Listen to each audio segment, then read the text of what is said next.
Are you ready? Are you ready to take a step back into your childhood? In the abundance of wonderment and joy and awe that you saw in the world? Are you ready to embark on an adventure in space that, rather than fills you with existential dread, fills you with hope and childlike excitement? Are you ready to feel such a sense of happiness and euphoria that it'll knock out any kind of gloomy stupor that you're in right now? If you answered yes to any or all of these questions, then I want you to leave your boring adult shoes at the door and step back into the inner child, as it is my pleasure to welcome you back into the pure childlike bliss that is...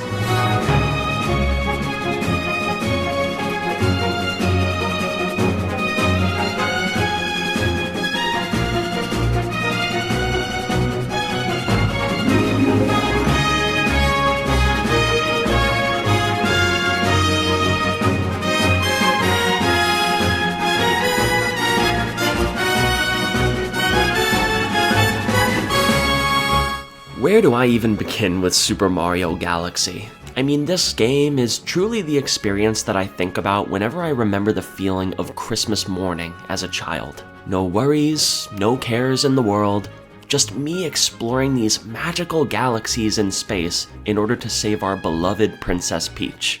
Alright, you know what?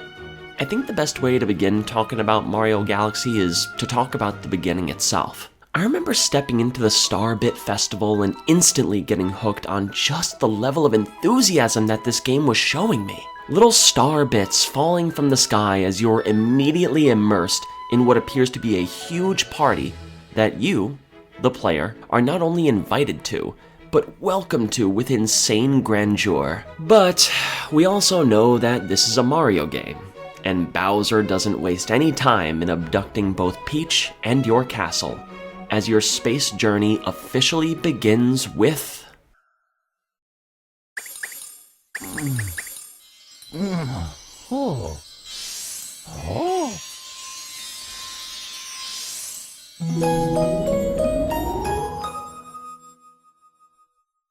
I'm gonna do my best not to be too all over the place with this game, because I'm honestly looking at all my notes right now and have no idea where to start with such a magnificent and memorable game.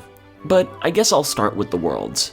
The basic setup of traveling to these worlds starts from your starship that Rosalina welcomes you into, in which this almost Disney-like OST of something I'd hear in maybe a ballroom dance scene with a princess and a prince starts playing. A cozy and lovely little spaceship with different observatories reminiscent of rooms you'd find in a warm household.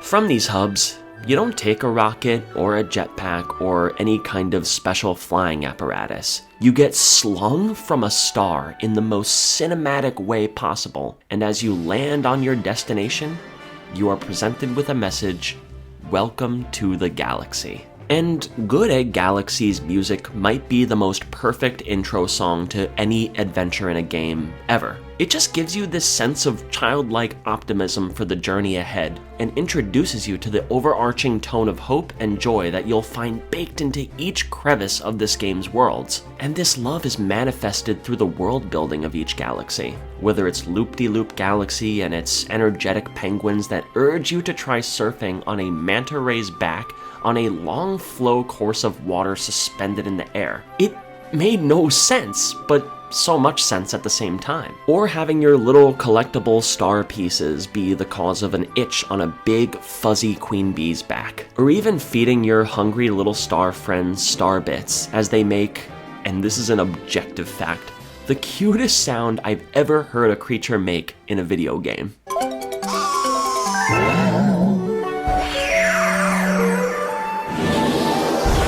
Everything just felt so welcoming.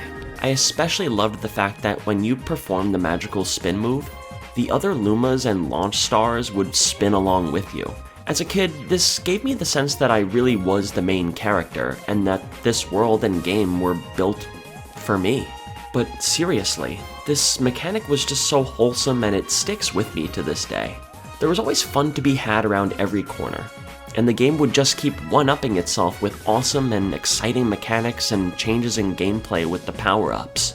I especially loved this spring one in Toy Time Galaxy, which is definitely one of my favorite galaxies in the entire game.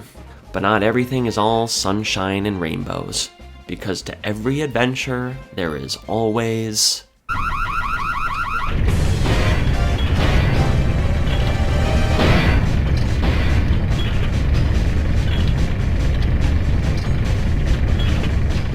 At the end of the day, we are still on a mission to defeat Bowser and save Peach, and the game does not disappoint on the front of boss battles and enemy encounters. A scene in particular that always sticks in my mind is seeing Megaleg's gigantic frame appear over the small planet that you're standing on. It really gave me a David and Goliath kind of vibe to the battle, and it just comes back to the execution of intentional, cinematic moments that the game constantly emphasized. The boss levels in this game had this epic feeling weaved into them. From the brooding music as you tackle challenging enemies and dangers with the world to get to Bowser, and even in the sense of urgency that the game gives you as Bowser shoots meteors of fire from his mouth, as a kind of way to not letting you get too comfortable, in that your encounter with him is not going to be handed to you on a silver platter. You're gonna sweat a little bit before earning that boss fight. And not just in the main bosses, but the love and care put into the mini-bosses. Bouldergeist, Dino Piranha, and so many more just added to this feeling of fun being around every corner in this game, and the fantastic lack of breathing room that this game would have at times. And so, I've been gushing over the wondrous energy and aura that this game has throughout the journey, and this all holds true. There is amazing gameplay, there are epic bosses, there are joyous OSTs that all seem to be so good that they could all duke it out for the title of leitmotif of the game. There are extremely cute and tubby Lumas that always inspire and motivate you to keep going throughout the galaxies. But this lack of breathing room is built up and doesn't go unnoticed, in which the ending of this game is probably the final aspect that I'll talk about, and is the reason why I love this game so much.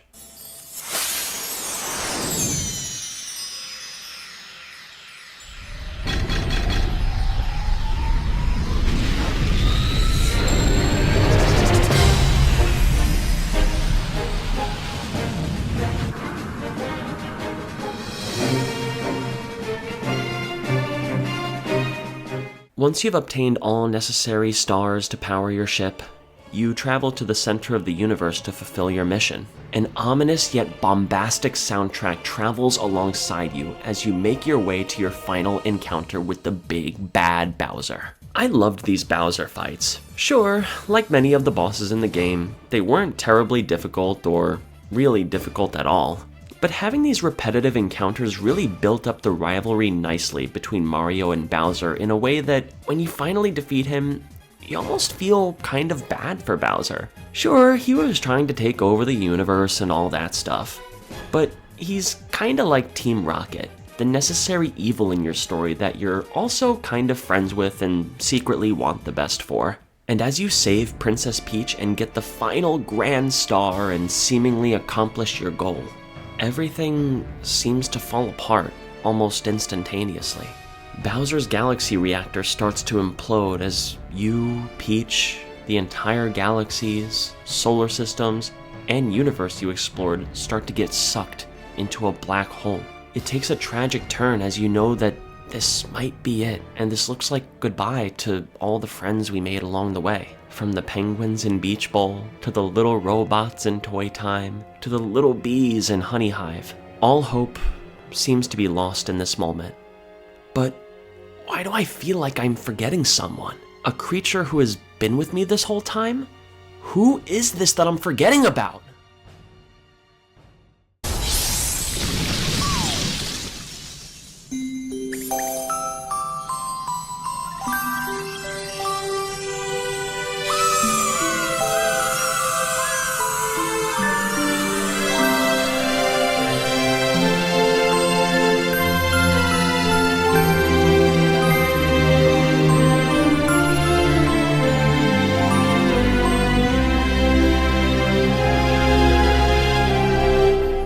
So, this is one of those moments that made me forget that this was even a Mario game.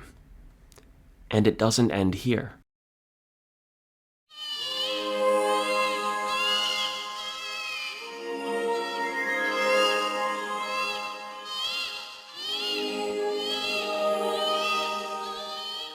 Rosalina tells you how these little baby cries that you hear inside the white cosmic space, caused by the Luma's sacrifice, are the babies of new stars which will grow to form new galaxies someday. And that new life doesn't always repeat itself in the same way. And this is something that you'll have to wait and see. If you had told me that a lesson on the meaning of new life and hints of reincarnation and what it means would be in a Mario game, I would have thought you were crazy. But then I realized that this is what the whole game is about. Hope. Hope in the darkest of times. Hope for a brighter future. Hope for fulfillment and joy on the journey that is life. A Luma waving goodbye to you in the happiest way possible, knowing that all will be okay and that new life and Lumas will be born after, to experience all the joys and wonders of life, just like what we got to do throughout this game. The game is about loving and cherishing life, even in the coldness of space with darkness lurking around every corner. And this holds meaning in context to Rosalina's storybook, and the lessons about loss and new life that she learned in the passing of her mother. She learns that the stardust of the galaxies and cosmos exist within all of us, and that new life will be born anew, and to cherish each and every moment of your journey in living life. And with that, and to you, I extend a virtual hand in inviting you to enjoy life and love yourself. And for me, the Lumas, Rosalina, and Mario, we say, Welcome! Welcome, new galaxy!